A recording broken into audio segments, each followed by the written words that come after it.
Hi, I'm Nathan. I go by Peteparker, and every week I do comic book reviews so that I can keep buying comics, because that's the rule at my house. I gotta review them if I want to keep buying them. So this review is going to be for Deadpool Annual Number 1. This is a continuation of the series that started in Amazing Spider-Man Annual Number 38 and will continue in Incredible Hulk's Annual Number 1. This issue was written by John Layman and drawn by Wando, who has drawn some Deadpool comics in the past. And the story features Spider-Man, Deadpool, and Bruce Banner, the Hulk, all being transported to an alternate reality where their alternate selves are very different from who they are. In the Spider-Man annual, he met the Amazing Spider or something like that, who was a superhero with a cape, who happened to suck away other versions of himself, the life energy of those people, in order to make himself smarter and more powerful. And because he had gotten so smart and powerful, he was able to fight off Galactus and Thanos, and I forget what the other one was, Annihilus maybe. So he was super powerful. In this one, we meet and hear the situation about Deadpool in this alternate universe, and it's very interesting. We got kind of in the last book, we got a little bit of preview of it. There's a Deadpool in green named, not Death Mask, Death Wish. So that's kind of cool, right? And they were best friends. They are shooting each other and, beating up on each other and having a great time together, joking around with each other.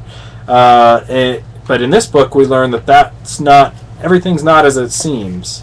So it turns out that Death Wish is actually Victor Von Doom, who looks like Deadpool and doesn't have a healing factor. So when Deadpool and Death Wish are playing around together and are shooting each other, Victor Von Doom gets all kinds of bullet holes in him and gets all beat up, and Deadpool starts to wonder why his healing factor isn't kicking in. He didn't even know there was a healing factor.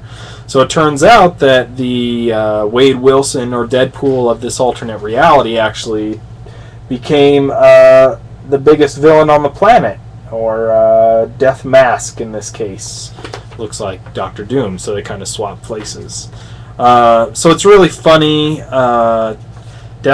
Death Mask goes around trying to... he ends up killing Death Wish, which makes Deadpool... These are getting really complicated names. Makes Deadpool really mad because he liked his buddy so much.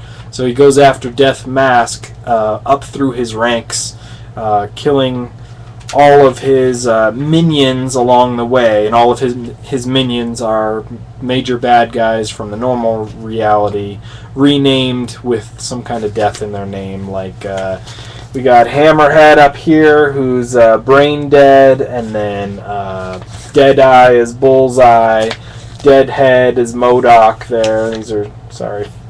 And then the last one is Bob. Bob is Deadpool's best friend from the other reality. And then Wilson Fisk, who's the Kingpin, is actually Dead Weight, who is Death Mask's bodyguard. But anyway, Deadpool ends up beating Death Mask, taking his place in this reality, much like Peteparker or Spider-Man took Amazing Spider's place in this reality. And Death Mask got so mad that he summoned his lord Mephisto and to unbind the Infernal Hulk, who had been banished to Hell. So this is a good lead-in into the next one. We're going to have a Hulk who's a demon, apparently, and that's why Bruce Banner can't change into the Hulk here.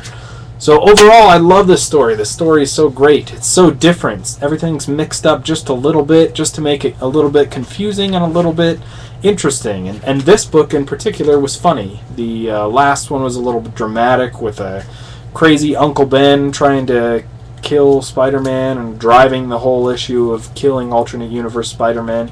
But this one is full of Deadpool humor, wisecracks, his arm being severed off and doing other things on its own.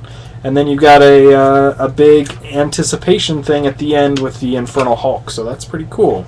I'm really hoping that the last issue of this 3-issue miniseries, or whatever you call it, tie-in, whatever it's called, is going to be as good as the first 2, because then it's going to be an awesome thing. And if you haven't been reading this, then you should probably pick these 3 up in a trade, or if they do like a little mini issue with all 3 issues in it, because it's really cool, and it's going to be a cool story all put together. I know a lot of people don't really dig a lot of the Deadpool comedy, but even beyond that, there's a lot of interesting alternate universe stuff. It's kind of right up my alley, so I thought this was great.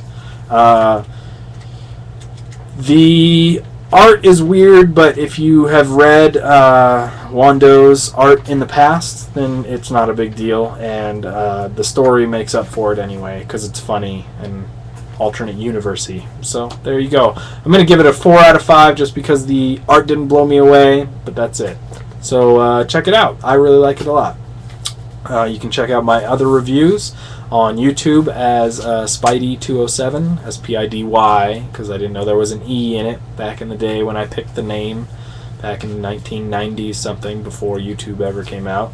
Or check them out on ifanboy.com or comicvine.com or Marvel and DC databases, all under Pete Parker. So usually if there are ways to review a comic book out there, look for Pete Parker and you'll find my reviews. Alright, take it easy. Thanks for listening.